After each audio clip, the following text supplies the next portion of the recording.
Hello, my friend, and welcome to Pro Wrestling Daily. My name is Aaron Machbitz. On the May 5th edition of Monday Night Raw, we have the in-ring return of Rusev. We saw him return a few weeks ago. Then last week, we saw his intense promo sort of explaining his history and how he got into the mindset that he is now. And now we'll see him in his in-ring debut versus Otis. Now, the question remains is, do we care about Rusev? And do we care about this return? It doesn't seem like the people of Friday Night SmackDown on the most recent edition of Friday Night SmackDown cared about the in-ring return of Aleister Black. Now it's concerning because, WWE people want him to be a big star. They think he could be a main eventer. But if no one cares about the presentation, about him, about his matches, then that's going to fade away quickly. And he's going to leave the company just as he did last time because he didn't think he was getting what he deserved. He didn't think he got what he deserved in AEW. Maybe he won't get it again in WWE. And then maybe you can see the sort of a reoccurring theme happening with Aleister Black. I don't know, but potentially that could happen. And now we have Rusev as well, who left WWE, went to AEW, didn't really get exactly what he wanted there, took some time off. Now he's back in WWE, and he's got this sort of new mindset, new mentality about him to be this person who's just trying to dominate people and save them sort of like he got saved, but basically through violence and through beating people up. That's sort of what I understood from his promo package last week on Monday Night Raw. Now we see him debut versus Otis. Otis is the man. Everyone loves Otis. I mean, the last time we saw Otis wrestle, we saw him wrestle Gunther, and the crowd got absolutely involved and invested in Otis almost immediately. Maybe that's credit to Gunther for how good he is. Rusev is not as good as Gunther, so let's just get that out there very quickly. And so maybe Otis won't get the investment he did last time, but Otis is just oozing with charisma and energy. Rusev, ton of charisma and energy. I mean, we've seen that from him when he was doing the Rusev Day. I mean, he's made a lot of things work, so I think we do care.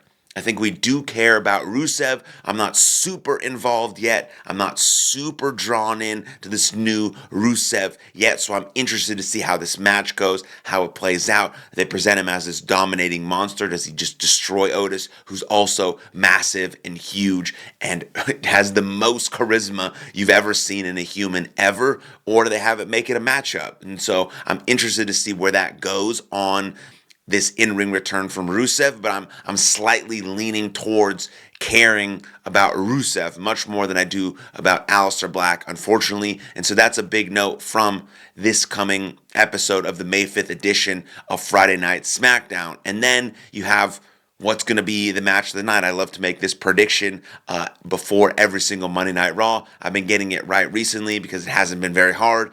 And I think the match of the night on the May 5th edition of Monday Night Raw, if they're given enough time, which I think they will be Io Sky versus Roxanne Perez. I mean, two of the best professional wrestlers on the planet. I've been saying this since the beginning of the year, or maybe even last year as well, that Io Sky is pound for pound the best women's wrestler on the planet, and Roxanne Perez is fantastic. I mean, everything she does is meaningful. It's executed well. They both move really well. They just have this ability to portray a fantastic professional wrestling match.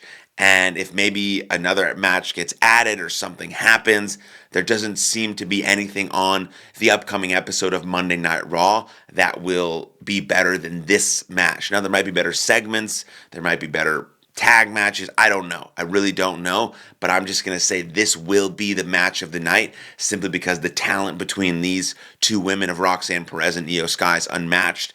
And they're similar in stature, so they can do a lot of stuff together, right? A lot of times Roxanne Perez or Io Sky is wrestling people bigger than them. Bianca and Nia Jax and Rhea Ripley, all larger than them. So the dynamic is cool and the story is easy to tell. Now you have two people who can go head to head, strikes, moves, athleticism, all these sorts of things I think are really going to be able to shine in this match, and it's by far going to be the match of the night, Io Sky versus Roxanne Perez. And it comes to obviously the biggest thing that's happening on Monday Night Raw currently is Braun Breaker, Seth Rollins, Paul Heyman. That is the biggest and most important thing that's happening on Monday Night Raw. Now, we saw what happened to Sami Zayn last week as he stood up for what he believed in. Sami Zayn is the ultimate babyface, unbelievably good babyface and good person, I believe. Don't know him personally, but it just seems like the way he moves and the stuff he posts, like it just seems like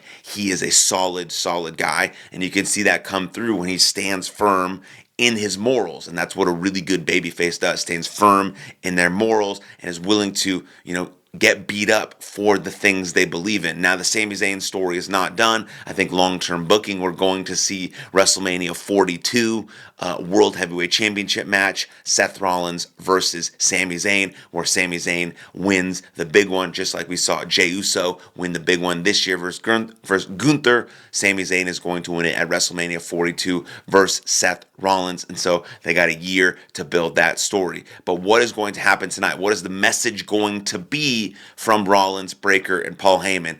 There are rumors that no more members will be added to the group. I'm fine with that, even though I had some cool suggestions for the group, like adding a woman or adding Hayes or adding Carmelo Hayes, Ethan Page, Austin Theory, adding a woman, sort of rounding out that group. Then when you go to Survivor Series, you have a fully fledged 5-member group that can go up against, sort of a makeshift CM Punk, Roman Reigns, and 3 other guys group. And we know we're not seeing Roman Reigns until June. Well, at least that's the rumor. It would be cool if he came out anyways and actually showed up to work. I would appreciate that. We'll probably see CM Punk at some point. And so now what will the message be to the WWE universe? Who is going to step up and try and take down these guys or try and join the group? What is it going to happen moving forward? What are we going to see a backlash from Rollins, Breaker, and Heyman? Because, it's very, very close by, with Backlash being the potentially last time we see a John Cena, Randy Orton head-to-head matchup for a WWE championship. And so there's a lot of moving pieces that come to what Seth Rollins, Braun Breaker, and Paul Heyman are going to say, and how it paces sort of the trajectory of this story and actually the theme of Raw, because they are the main story of Monday Night Raw. So I'm very excited to watch tonight. Hopefully you are too. Let me know what you think in the comments down below. I'd love to hear from you always and all the time. Thank you for helping us build this channel. We have reached over 100 subscribers on this channel, which is incredible and amazing. So thank you. Like this video, smash that subscribe button, and I will see you guys next time. Lots of love. Cheers.